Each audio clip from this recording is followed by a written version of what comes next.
Ha iki mati kene. Tajar dasmu lho. Kowe ngapae? Amatara Prata Jaya Prata imbangnya bojo-bojo.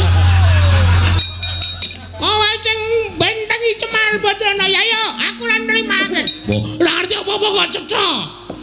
Lagi tengok kecek gulune ditekak dilarak. Ojo. Medani tenan iki. Aduh. Teguh Yuwono slamet. Slamet utang Teguh.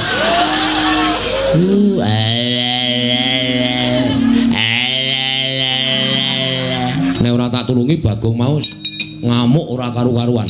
Mripate abang. Ha iki mati kene. Tajar dasmu lho. Kowe ngapae? Petro aku ora ngerti apa-apa. Ora ngerti apa-apa kok cetha. Lagi tengok kecek gulune ditekak dilarak. Kalau mensinge pindah. Amatara Prata Jaya Prata imbangnya bojo-bojo. Kowe sing bentengi Cemar Bojana ya yo, aku lan nrimake. Bocah iki Kang Selupan cah iki. Kok dadi suarane cilik kaya ngono. Amatara Prata Jaya Prata imbang yen bojo-bojo. Oh, ora lunga saka jiwane Bagong aja kelakon dosa mungsuhmu aku lekane.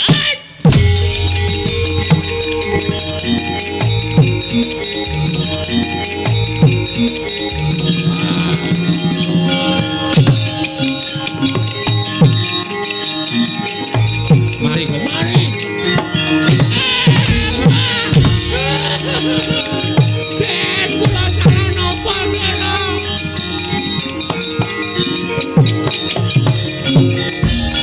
Kula salah napa Den. Ora dicolke. Kula bakal gawe macak. Pancat pundakmu jebol siramu. Aduh. Kang.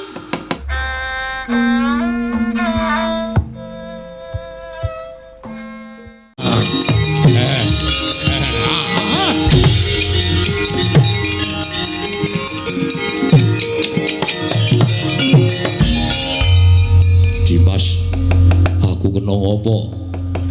Kakang ora prayitna. Aku wis omong to nek balane Brayu Durga iki ora mung agalan tok, ning alus ya ana. Sajahe Kakang disusupi karo balane Durga, kowe nekak Petruk. Petruk. Mbah. Petruk aku ora ngerti apa-apa. Ora ngerti apa-apa kok cetha.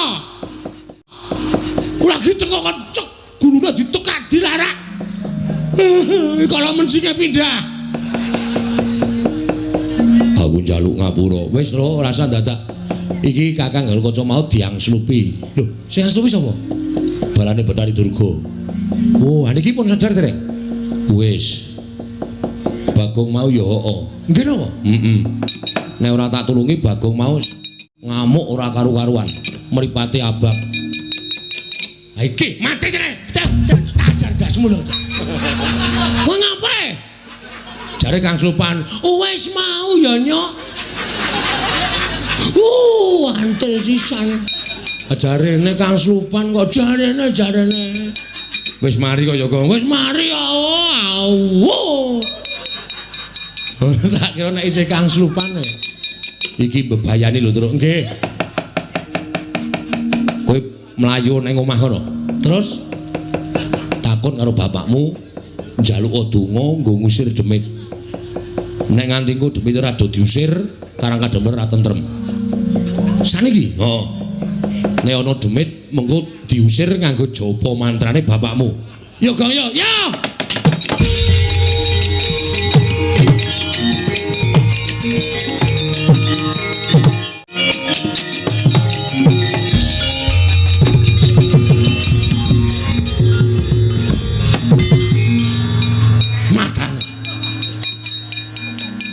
Pedale nek mlayu banter banget.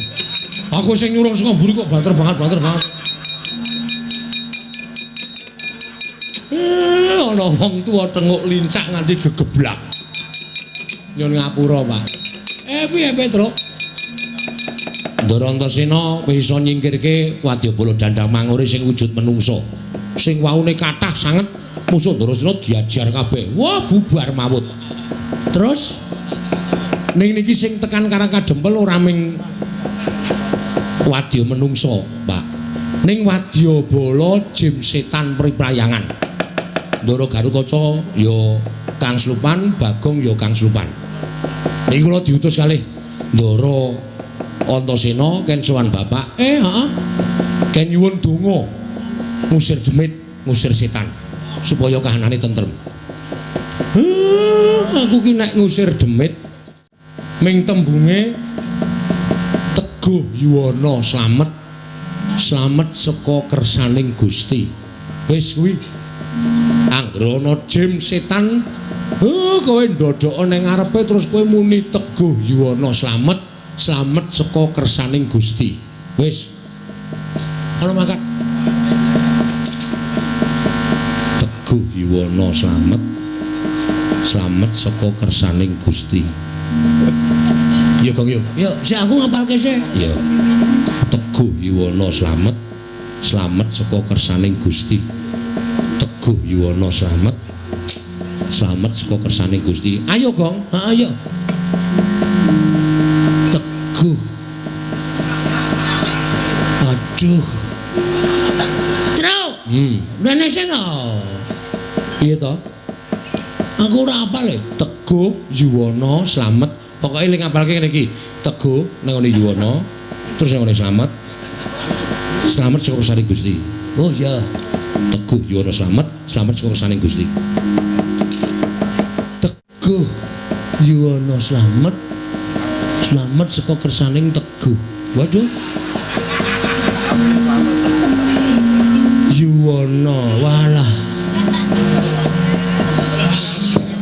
Teguh Yuwana ning gone slamet. Slamet ngampiri Yuwana. Angel tenan iki. Slamet ngampiri Yuwana ngejak Prasti. Angel tenan iki. Gareng meneh digareng. Gareng rasa dijak aku ndak ngisir. Oh iya. Ayo endi wong Karang Kadempel. Ayo udus. Nek tak matke ra kuat atiku. Teguh Yuwana slamet, slamet saka kersaning Gusti. Teguh Yuwana slamet, slamet saka kersaning Gusti. Teguh Yuwana slamet, slamet saka kersaning Gusti. Diar. Mandi bapake. Ayo Gong aku wis entuk siji. Yuwana. Wah, jan ora bener-bener iki mau. Monggo wis tak incengke lho. Teguh Yuwana slamet, slamet saka kersaning Gusti. Modar. Apa saiki? Halalala. Hai. Hai. Ojo. Medani tenan iki.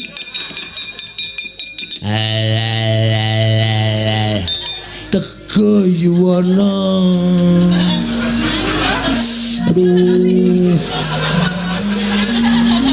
Teguh Yuwana slamet, slamet utang Teguh. Teguh.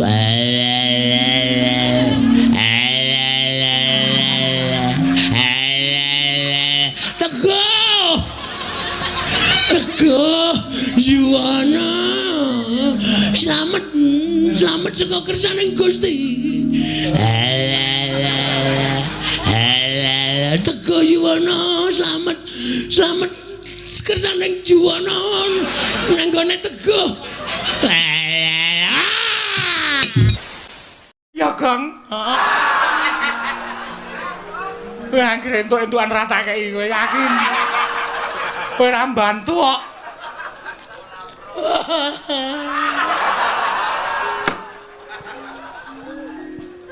Peteng sebabe apa? Merem. Sik, menengo sik. Engko tak nehi kalodhangan, tak nehi wektu ndagelo sak pol-polmu. Niki meneng sik. Siap. Paham? Paham. Diem. Oke. Menak entuk dum berdua. Ya. Mboten kanyono-nyono napa sinuwun Puntadewa niki mboten mireng kabar. Ora Petro, Ndara Werkudara mboten mireng. Ora. Ndara Janaka mboten mireng. Ora Panakawan. Pun anten sesasi niki bapak niku gerah.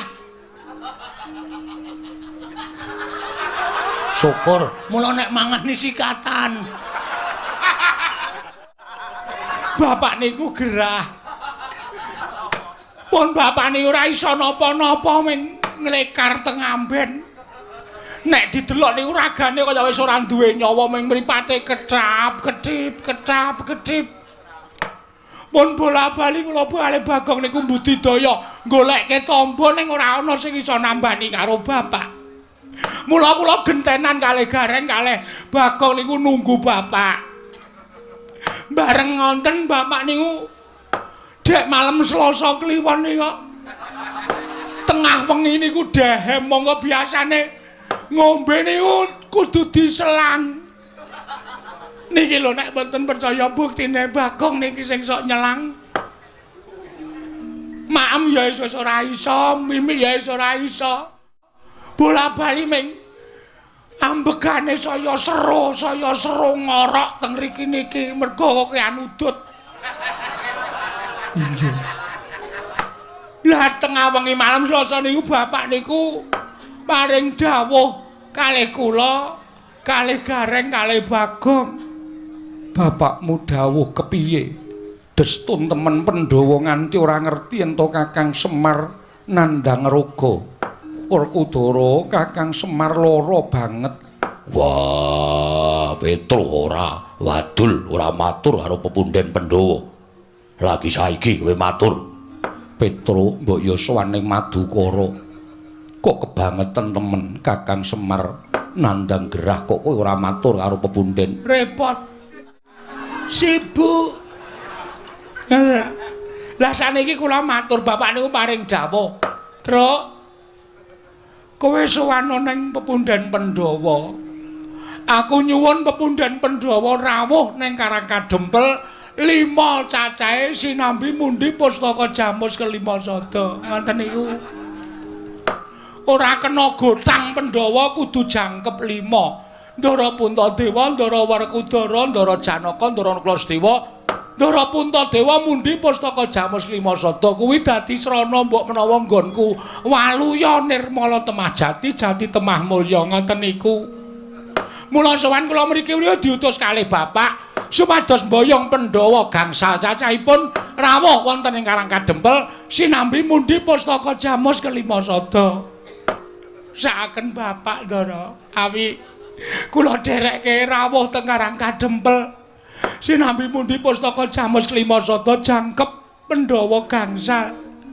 Nek panjenengan mboten rawuh teng Karang Kadempel yakin bapak mesti sedo. Ya, Kang. Mergo bapak wis mboten nggadahi kekuatan babar blas. Pun kula Yasin keping 3 lho. Nek mari ya bek mari, nek sehat ya gek sehat. Ning ora ana undhane babar blas. Winganane bengi dek Petro mboten nonton kalih Gareng ya mboten nonton, kula wis omong karo bapak, Pak, mati ya mati ning warisan didum sik. Aduh paraimu lho kowe. Tak dupak genti. Lho. Bapakne kok ngame-ame warisan supaya aja nganti congkrah, Truk. Bapak wis kaya ngono wis ora iso piye-piye. Nek bapak ngerti sek ngono ya. Piye lek arep ngedum warisan? Kowe mesti malak, Gareng kae meneh, arep cilik ning Mecakil kae. Mesti apa-apa dihaki. Aku entuk apa? Aku ki meng wong sarwa ngalah. Omahe meng manggon ning pawone bapak aku ki. Ya mesake kok ya. Kowe njaluk bapak, ora tau dikeki. Petro dalem mundur sikik. Mundur kok. Lah. Ngapae? Ratu dilunggui sikile ora? Sorry. Ora sengaja kok ya. Salahe nang kono. Loh, dhisik aku. Oh iya, Dik. ngapunten, ngapunten. Kowe tak jarwani ya Petruk, nggih. Yen to bapakmu mbutuhake Pandhawa 5 cacahe dina samengko ora kelakon. Lho. Sebabe mara sawangen kadangku ingkang mapan ning pepungkuran iki etungen cacahe pira? Ditunggu. Ji, ro, lu, pat, mo. Lho kok 6? Iki rasa. Kowe kok nang kono to, Yem? Ngisru-ngisruhi pikiran kowe. Minggir. Ora wayahe kok ceniningan nang kono. Tunggal kalih 3 sekawan. Kudu jiro lupat. Lho, kok mung papat, Tru? Papat. Kok namung sekawan? Kowe tak kandhani ya Petruk, nggih. Kadangmu utawa pepundhenmu ya kuwi Yayi Sedewa ninggal praja. Lho, sebabe merga didukani kelawan bendaramu Njodipati. Lah kok iso didukani sebabe apa? Merga Sedewa nggondheli pustaka Jamus Kelima Sada. Lah pustaka ajeng dipotong pundi? Disuwun ngampil Koko Prabu Ndarawati. Lah kok Sinu Ndarawati ora ana? Petruk ora seru-seru. Aku nek tok oyak kaya ngono kuwi gendandapan Petruk. Ratu gendandapan. Merga Koko Prabu Ndarawati rawuh ana ing negara Ngamarta nyuwun ngambil pustaka Jamus Kelima Sada. Pandhawa nyaosake marang pusaka marang Koko Prabu Ndarawati nanging mung Sedewa ingkang nggondheli. Oh, dong kula. Dodok seleng perkara kula wis paham. Dadi Ndara Sedewa niku nggondheli pustaka Jamus Myang Jimat Kelima Sada. Mergo ajeng disuwun ngambil Sinuwun Prabu Ndarawati. Lah Sinuwun Prabu Ndarawati alasane napa? Dasaripun napa kok nyuwun ngambil pustaka Jamus Kelima Sada? Merga Ndarawati ketaman pegebluk bisane waluya yen to tinumbalan pustaka Jamus Kelima Sada. Terus alasane Ndara Sedewa ora ngentukake merga pusaka kuwi dadi pusakaning Pandhawa lan pusakaning para kawula. Pustaka kuwi penguripaning para Pandhawa. Yen Pandhawa koncatan pustaka Jamus Kelima Sada, wong kang ora seneng marang para Pandhawa nggone bakal gawe sengsaraning para Pandhawa angel mijet poe ngranti suwe banyu sinaring Petruk. Oh bener. Bener niku. Mula pusaka niku aja nganti pisah karo pepundhen kula para Pandhawa. Pusaka niku mboten pusaka bain-bain. Nek Pandhawa koncatan pustaka Jamus Kelima Sada, Pandhawa niku dadi ora duwe kekuatan, apes kekuatane. Nek ana wong sing ora seneng karo para Pandhawa, gawe cintrakaning para Pandhawa niku angel mijawa ngranti suwe banyu sinaring niku pas. Ngendikane Ndara Sedewa niku bener. Mula Sedewa tumuli nggondheli. Lah niku bener. Nanging ngertiya sing nyuwun ngampil pustaka Jamus Kelima Sada kuwi Koko Prabu Ndarawati. Koko Prabu Ndarawati kesembahaning para Pandhawa. Nek cara kula mboten nyawang sembahan. Nek nyuwun ngampil ya nyuwun ngampil sanese pusaka, ana jeneng pusaka kok disilih ki cara pundi. Sing jeneng pusaka niku duwe daya, niku merga diasta dening Kang Kagungan. Pusaka kok disilih-silihke niku mboten ajeng ana dayane. Dadi nek Sinuwun Ndarawati nyuwun ngampil pustaka Jamus Kelima Sada supaya dadi kinarya nambak rengkaning praja. Kula nuwun sewu. Niku gek-gek ming alasan. Mula Ndara Sedewa nggondheli niku wis pas. Lah kok terus dadi iso lunga? Merga didukani karo bendaramu Njodipati. Ndara Werkudara. Iya, Petruk. Terus karo bendaramu Werkudara ditundung lunga. Minggat. Ngaten. Iya, Petruk, kowe kok ngerti. Lah biasane Ndara Werkudara niku karo anak-anak ya ngoten niku kok. Antasena tukake rokok, ora gelem, Pak. Minggat. Wonten niku wis biasa kula niku wis weruh bola-bali wong kula ngomong Ndara Werkudara niku cilik nganti gedhe kok dadi kula ngerti lagak lagu lageane. Dadi Ndara Sedewa niku lunga saka negara Ngamarta merga Ndara Werkudara. Iya Petruk, Gong. Ana masalah iki. Piye? Ndara Sedewa lunga, Pandhawa ora ganep 5. Masalahe kok lunga? Lah kowe iki ngrungokke ora? Aku turu Iki ngantukan. Anggere ya iki ngantuk aku nek bar jam 12 ora ngantuk to. Oh. Mergo maling. Wah.